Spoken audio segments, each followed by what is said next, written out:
Ultimately, if you're going to have lasting change in anything, you're really talking about just raising your standards.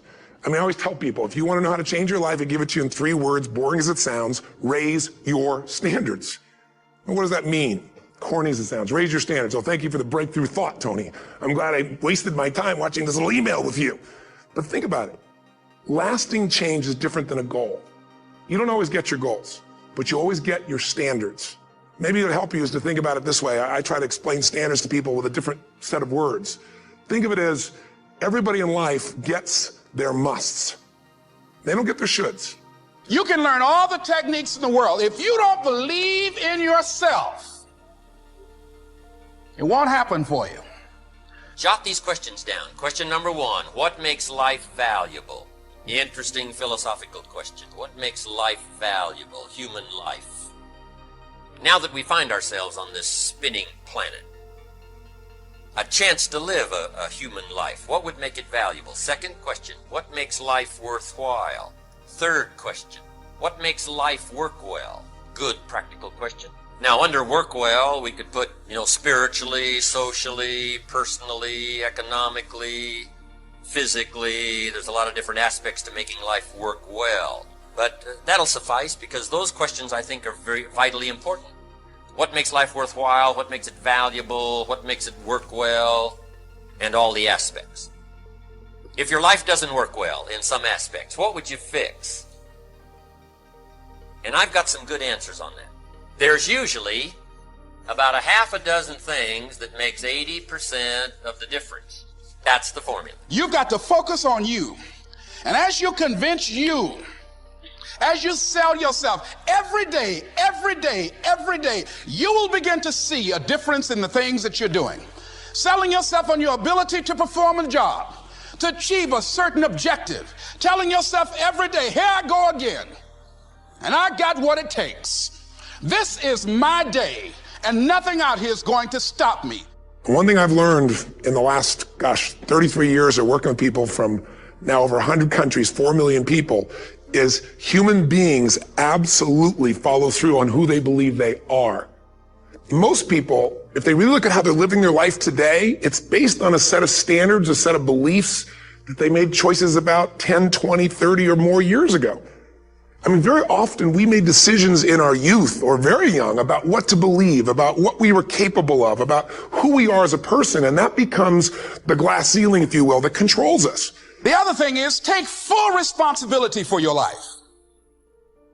Accept where you are and the responsibility that you're going to take yourself where you want to go. Someone said we have 2 primary choices in life. We can either accept conditions as they exist, or we can take the responsibility to change them. So let me give you an example. Now, you said you're the king of hustle, right? But I would actually debate that. When I talk about hustle, I talk about the people who believe that you have to work an ungodly number of hours to be successful. There is a much healthier way. So there are 2 different types of people who are talking about entrepreneurship today. There's the type of people who talk about entrepreneurship purely in the physical sense. It's about the number of hours you work. It's about the number of phone calls. And of course, hard work has its place. But then you see the rise of books by people like Michael Singer, who wrote the book, The Surrender Experiment. And if you read the book, it's kind of cool. This guy built a billion-dollar software company, and he talks about how he did that by surrendering, by going within, by having a daily meditation practice. Now, in your case, I believe you're doing it. You're also moving to that approach, but you're doing it unconsciously. When I listened to you speak at A-Fest, and you spoke about how you sit down, you relax, and you thinkitate, and these ideas come into you, you're tapping into something. Tom, you're tapping into your intuition. That is a far more efficient way than trying to hustle to get these ideas. You're going within. So you're already doing one of the first steps.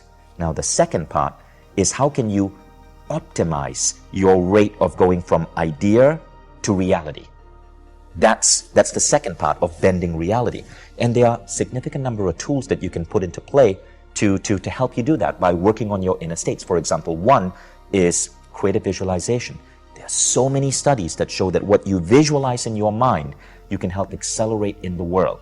For example, one study called the finger abduction experiment basically had people exercise their fingers, okay, like physically exercising their fingers, and then a control group of people visualize themselves exercising their fingers. And what they found is that one group grew finger strength by, let's say about 10%, the other group by 9%, really close, just by visualizing their fingers. Now, the same thing happens in sales.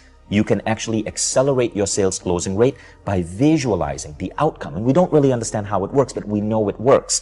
And the same thing happens in your entrepreneurial life. When you get a clear vision of the business you want to create, of the lifestyle you want to create, you move towards that faster. And so meditation to me is not just about going Zen. It's not just about like focusing on your breathing. It's about knowing how to tap in, which you do so well, and then knowing how to get clear on what you want and to focus on that vision for a few minutes every day. I am afraid that too many times we have put so much focus on teaching you to be good seed that we haven't taught you the power of good soil. And so when we come to soil issues, the seed ignores the soil. We flick the channel. That has nothing to do with me. We close our eyes because we have been taught to be good seed, but we have not been taught to pay attention to soil. And yet the Bible is clear. Jesus says the sower went forth sowing seed. And some fell by the wayside. Some fell amongst rocks. Some fell amongst thorns. The whole text is about environment. Look at you and look at your environment. Have you been positioned to flourish? Positioning has a lot to do with flourishing. To be in an environment, in a family that supports you. My sister and I were talking the other day. I was telling her what an amazing person she is, that all of our lives together and all the things that God did in my life, not once in all of the years that I've known her, and she was there when Mama had me, have I ever known her to be jealous of me. Not once, not ever. She has always been my cheerleader and my greatest fan. And she said, how could I be jealous of you? You're my brother. I said, a lot of people have siblings that hate them, that are jealous of them, that hope they choke. And some of my development has to be that God planted me in an environment of people that supported me.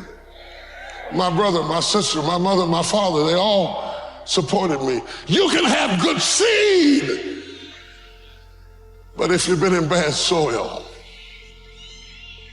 people who hated you, environments that denied you, education that underserved you, communities that limited you, mentalities that poisoned you. Oh, do you hear what I'm saying? If your soil wasn't right, it doesn't mean that you're not right, but if your soil wasn't right, it's going to affect how you root and how you grow. And you might grow a little bit.